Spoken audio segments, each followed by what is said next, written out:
Uncanny Revolution.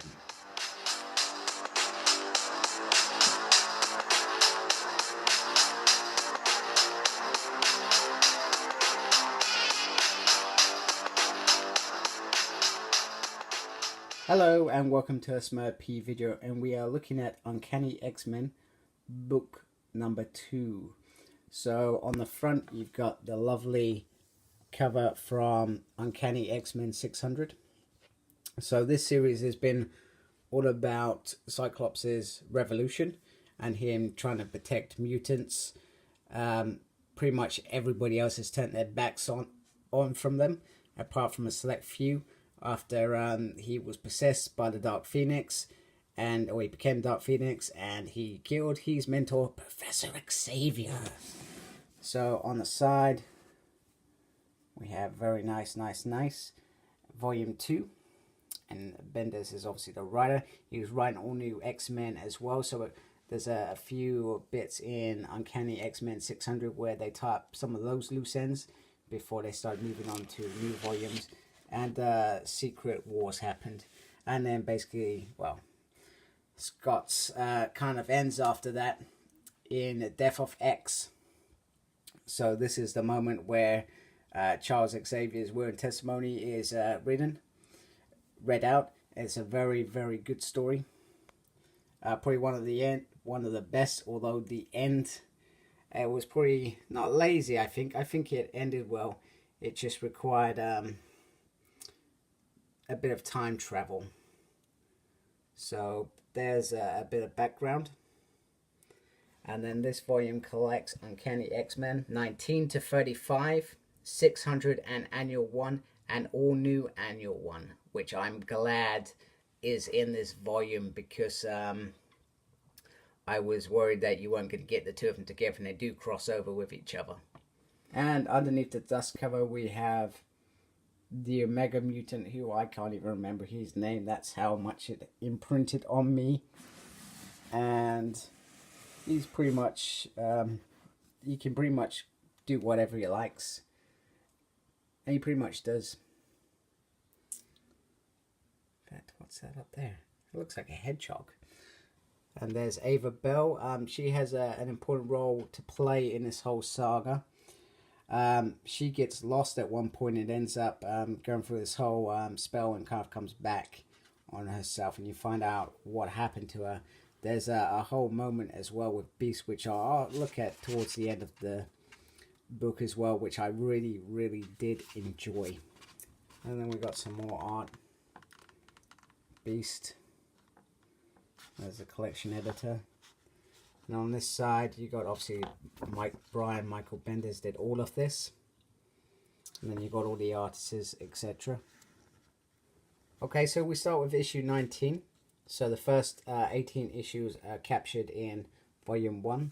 And there's Dazzler, so Mystique has taken over and is impersonating. And she's also using her to create mutant growth hormone as well to sell in Madripoor. Okay, the first story is around the X-Men versus S.H.I.E.L.D. It's been a long time building, but in the background, so this is at the Wolverine School for the Gifted, or Jean Grey School, whatever you're calling it.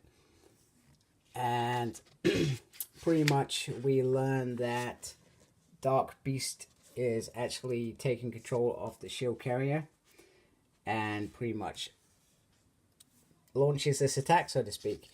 And in the end, we also found that after the Phoenix and the Avengers versus X-Men, these guys lost control of the powers, and it was down to nanobots, which we find in this issue. Sorry, spoilers, that the Dark Beast had actually planted them. And it's quite kind of crazy, because at this point he's dying himself, and he just he pretty much just goes and blows himself up, which is kind of crazy. Okay, then we're followed after that with the two annuals from Uncanny X-Men and All New X-Men, which is all around Ava Bell, and she pretty much ends up in the future, if I remember correctly. Obviously, I'm quickly looking through this, remembering I want to read this myself again as well. And I try to block out what I've read, if that makes sense. I'm not sure how well that works. So anyway, she comes back. In an earlier issue, she went missing during a training session. Next, she was back, and she looked a bit older, and it was all a bit odd, and you didn't know why. So this tells that little story, and she kind of has a tragic story. I think if I remember correctly, she has a kid as well. So it's quite interesting, this bit. The last will and testimony of Charles Xavier. Now this whole story is amazing. It's all around Cyclops, where basically Cyclops has pretty much had a breakdown. That's what this is all about. You know, this has all been a front, everything. And I think the discussion is, does he actually know what his revolution is? So we find out that the Professor must have been pretty randy at some point, and he married Mystique. Kind of a bit surprising. But he was missing in action for a long time in terms of actually being with the X-Men.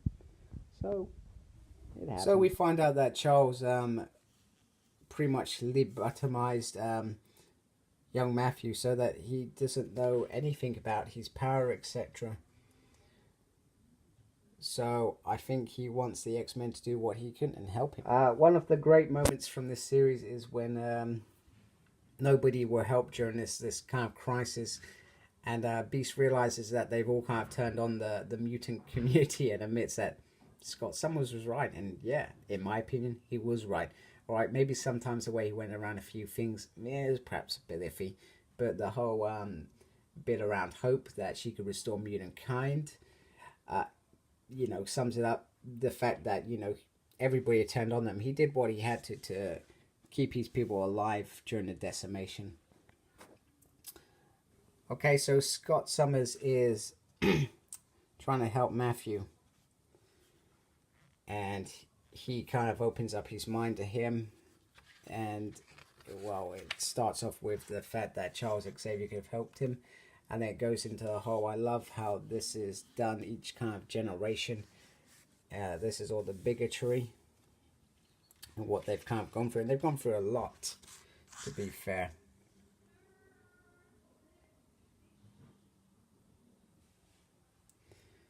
So, you know, they're all quite frightened of him, but Scott puts himself in harm's way to help him. Okay, and pretty much it results in, well, Death of X, Part 1. There we go, look at that. Ripped to pieces. The only person that can save them, Ava Bell, and a young Charles Xavier. Okay, so pretty much Armageddon is coming. And it's all going to end up disastrous. And then it's up to Charles Xavier, who pretty much erases Matthew from history, so he doesn't exist. That's how dark he sometimes becomes. Okay, so after everything that's happened, so Logan's just died, and we've had the will and testimony of Xavier. Scott Summers realizes that he's perhaps wrong with the school and this whole revolution thing, and he decides to send the kids to the Jean Grey School to be taught how to use their powers. Now, what I love next is the interactions between Emma and Scott, and it's basically, what on earth was the revolution? What was it? Does Scott even know? He was just threatening S.H.I.E.L.D., etc. Was there actually meant to be an outcome? But I guess he did what he was set out to do, which was protect the mutant children.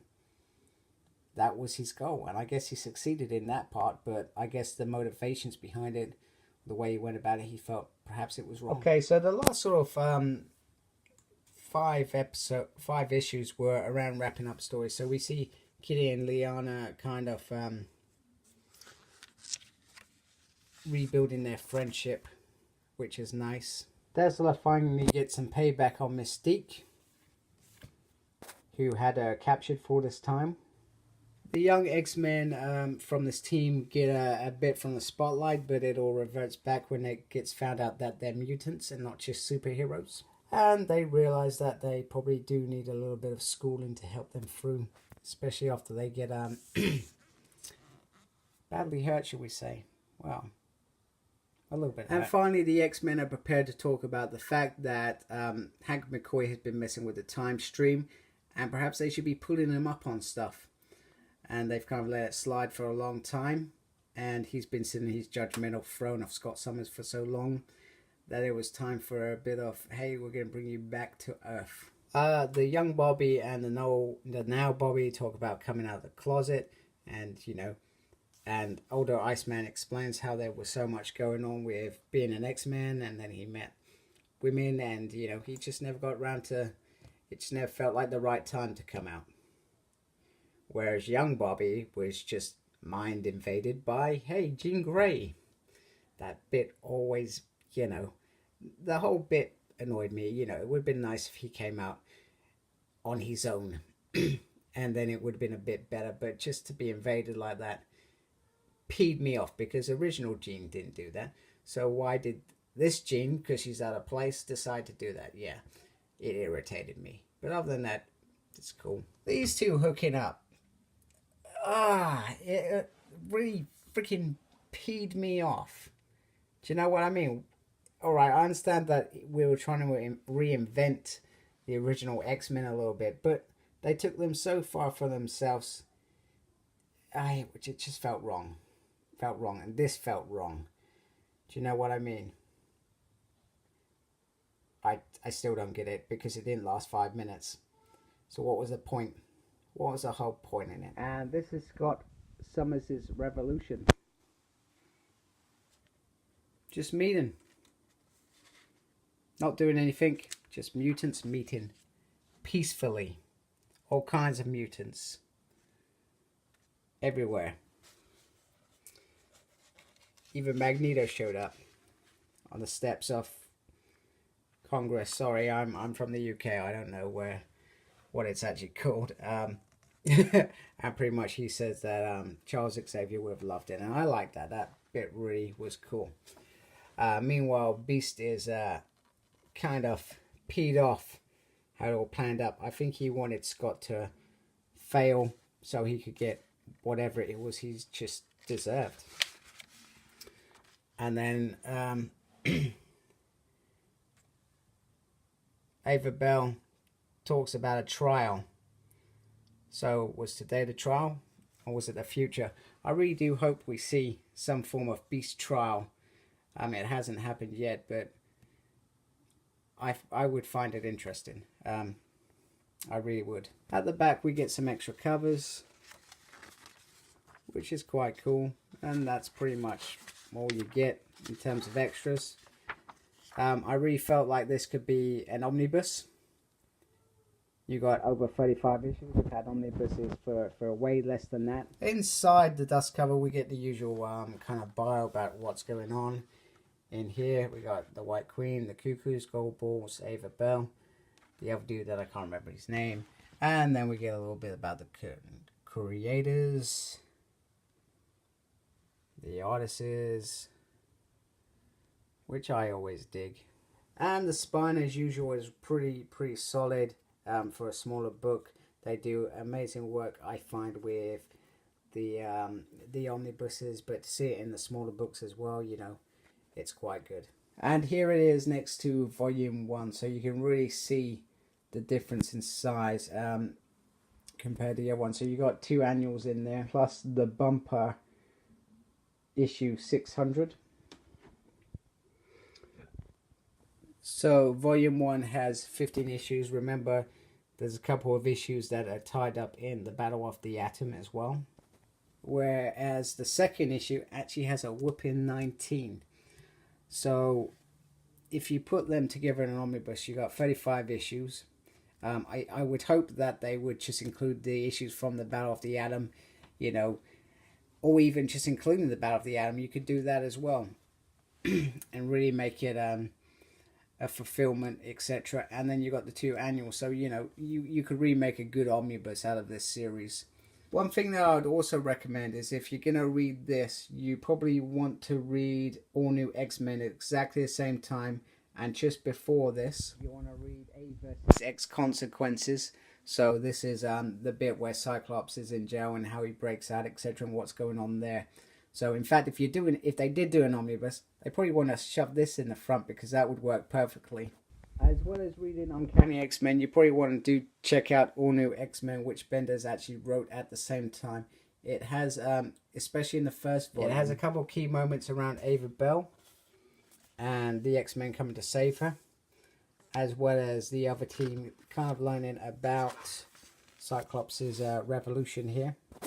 We first learn about their powers being a little bit wonky between Cyclops and Magneto. So it doesn't really go as planned when they try to free the White Queen. We also see the actual escape of the White Queen, which I find is very important. I think there's a couple of important moments for the Bendis Uncanny X-Men team in Volume 1. You know, this kind of bond together as well. And then pretty much the original X-Men that are now realize why perhaps they were brought to the forefront of the future. Okay, so there you have it. Uncanny X-Men Volume 2 hardback. It is certainly worth getting if you can get it. Just 2 volumes, the whole series in one hit, which is really nice. I think it came in like 6 different volumes originally. But I like my hardbacks. I like omnibuses. So this was a win in the win column for me. So thank you for watching. Follow my Facebook page, SmurredP. Embrace the geekiness. Take care. Goodbye.